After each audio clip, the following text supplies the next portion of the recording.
Ang araw sa ating lahat mga kababayan, kahit saan panig kayo ng mundo, Ibis TV na naman tayo. Yung hindi pa na nakasubscribe, paki-subscribe na lang at paki-like na rin para kung may mga bagong video tayo, ma-update kayo.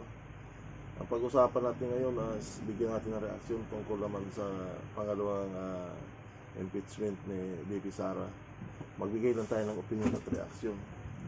Ang ano naman dito is talagang maisampa nila ito sa sunod na buwan, pero sa ating opinion lang naman, mahirapan na itong makalusot sa Kongreso. Unang-una, ang ano dito is nalalapit na yung 2028 election. Maapektuhan yung ano nila, mga boto nila dahil ang sambayan ng Pilipino ngayon is nakikiramdam na dahil ang ano dito is unang-una, umiwas na silang bumoto rito dahil nga lalo kung may mga insertion sila, so makakalkal yung pangalan nila kung makikita yung boto nila, so maapektuhan ito pagdating ng 2028 election.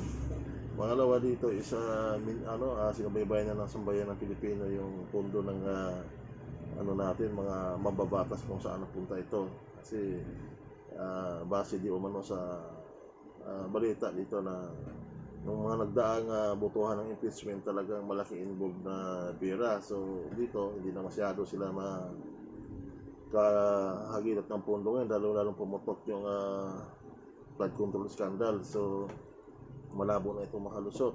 Ano na, ang ating presidente is bumaba yung ratings niya. So inisip nila na papabor sila sa administrasyon. So nakataya dito yung ano nila, lalo yung re-election sila, so mabawasan yung boto nila. Yun ang kadahilanan na talagang malabo na makalusot. Hindi naman ibig sabihin dito na ano tayo, makasara tayo or makabibiig tayo.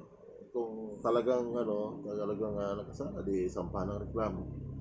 Pero ito kasing impeachment na to, ano rin ito, siyempre lalong mag-eleksyon na, iniiwasan din ng mga ilan nating mambabatas na hindi sila ibuboto sa darating na 2028 election. Kasi aminin man natin o hindi, wala pa talagang pantapat sila kay VP Sara ngayon. Yung pa rin ano muna sa survey natin. At gawin ng election ngayon, talagang mamayagpag si VP Sara. Sa atin naman, unitive naman ang ano natin, binoboto yung panahon ng election dati. Pero ngayon sa ngayong election kasi hindi pa natin maano kung saan tayo.